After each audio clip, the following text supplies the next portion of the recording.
सरदार वल्लभ भाई पटेल बहुत बड़े व्यक्तित्व थे पूरे हमारे हिंदुस्तान के लिए।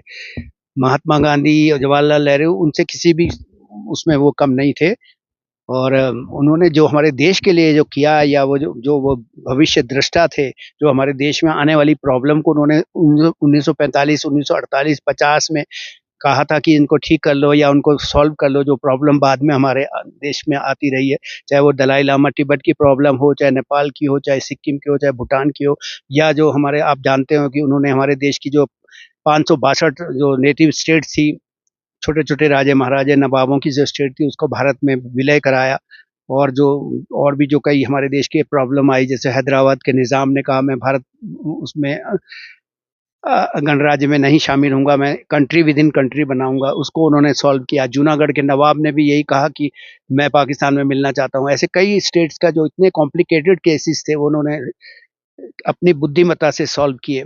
भारत का उनके हमारे भारत पे उनका बहुत ज़बरदस्त योगदान है। ऐसे ऐसे ऐसी व्यक्तित्व सदियों में पैदा होते हैं, और ये हमारे भारत का बहुत सौभाग्य था कि वो हमारे देश में रहे।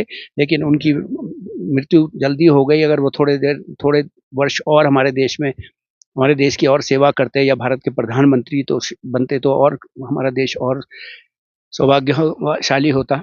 चलिए, लेकिन वो तो अलग बात है। आपने मसूरी के बारे में पूछा, तो मसूरी में तो वो आप जैसे जानते हैं कि पहले मसूरी में अंग्रेज़ों का राज रहा, और अंग्रेज़ों से हमारे देश ने स्वतंत्रता पाई है। इस सिलसिले में मसूरी में जो हमारे देश के तत्कालीन नेता होते थे, चाहे उसमें बड़े गांधी जी हुए, मदन मोहन मालवीय हुए, सरदार पटेल हुए, और जो जितने देश की आज़ादी के लिए लड़ाई करी है जिन्होंने, वो सबका मसूरी में आना जाना लगा रहता था।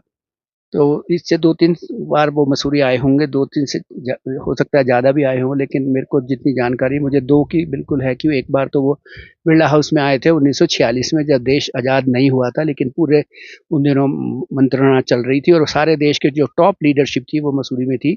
यहाँ मसूरी में जो हैप्पी वैली में घनश्याम दास बिरला की कोठी है, उसमें सब लोग ठहरे हुए थे। सरदार पटेल थे, आचार्य कृपलानी थे, डॉक्टर बलदेव सिंह थे जो डिफेंस मिनिस्टर बने हैं, और महात्मा गांधी थे, जवाहरलाल नेहरू थे, सरदार पटेल, डॉक्टर राजेंद्र प्रसाद थे, और भी थे, कृष्णा मेनन थे। ये सब लोग थे। तो यहाँ आए तो उन दिनों सरदार पटेल आए। फिर जो मेरे को ज़्यादा है, जो हमने अपने फादर से सुना है, यहाँ पे 1948 में मई के महीने में वो आए थे, और उनकी एक बेटी थी मनीबेन पटेल।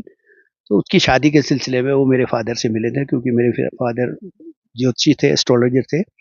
तो वो हमारे घर के ऊपर ही यही कैमल्स बैरक रोड मसूरी में जेके सिंघानिया, जो कानपुर के हैं, जेके सिंघानिया ग्रुप है जो इंडस्ट्री के, उनकी कोठी में कमला कासिल में रुके थे। लगभग 5-6 दिन वो यहाँ रहे अपने परिवार के साथ। उनकी पत्नी और उनकी बेटी भी उनके साथ थी। वो अपनी बेटी से के विवाह के बारे में चिंतित रहा करते थे। इसी सिलसिले में वो मेरे फादर से मिले थे। उन्हीं दिनों नेहरू जी भी वहीं ठहरे हुए थे, तो नेहरू जी भी मिले। नेहरू जी तो पहले भी मेरे फादर से मिल चुके थे, तो उन्होंने ही कहा था कि आप इनसे, भारद्वाज जी से मिलिए। तो मेरे फादर ने देखा होगा उनके बेटी के वो, तो उन्होंने कहा कि नहीं, इसमें मेरे इनकी शादी का योग नहीं बनता। तो उन्होंने कहा आप कुछ अनुष्ठान, कोई पूजा पाठ करिए, शांत हो जाए शायद। तो मेरे फादर ने उनके लिए पूजा वूजा काफ़ी करवाई थी, और उसका फिर उन्होंने उनको, जब वो वापस दिल्ली चले गए, तो उनके अपने ऑफिस से एक लेटर भी हमारे पास और भी लिखे होंगे, व्यक्तिगत रूप से भी लिखे होंगे, लेकिन वो ऑफिशियल लेटर आज भी मेरे पास है, हमारे पिताजी के रिकॉर्ड में है। तो उनकी उन्होंने फिर जन्म पत्री भी बनाई थी, सरदार पटेल की भी, उनकी बेटी की भी, वाइफ की, और उनका फेस रीडिंग करके हॉरोस्कोप बनाया था। तो मेरे को तो ये यादें हैं। वैसे मसूरी में वो, मैंने जैसे आपको बताया, 2 का तो मुझे पता है, उससे पहले भी निश्चित रूप से वो आए होंगे, क्योंकि गांधी जी यहाँ 1929 में आए थे, और फिर उसके बाद भी इनके कांग्रेस के जो लीडर थे, जितने भी थे, सुभाष चंद्र बोस भी आए हैं मसूरी में, और मदन मोहन मालवीय आए हैं, जितने मौलाना आज़ाद हैं, जितने भी उस समय के कांग्रेस के बड़े-बड़े टॉप लीडर थे, वो सब मसूरी में आते थे। जैसे आप जानते हैं कि शिमला जो थी ग्रीष्मकालीन भारत की राजधानी थी, वह अंग्रेज वायसराय शिमला में रहा करता था, और वहाँ पे सैनिक अधिकारी भी रहा करते थे। सेना का मुख्यालय भी वहीं था, अंग्रेजों के सेना का मुख्यालय भी। तो वहाँ ने जो नेता देश के हमारे जो आज़ादी के लिए लड़ रहे थे, वो ज़्यादातर वहाँ कम अवॉइड करते थे उसको, क्योंकि वहाँ पे निगाहें रहती थी इन लोगों के ऊपर। तो मसूरी में ऐसा नहीं था। मसूरी में राजे महाराजे और ये सब लोग आते रहते थे उस समय।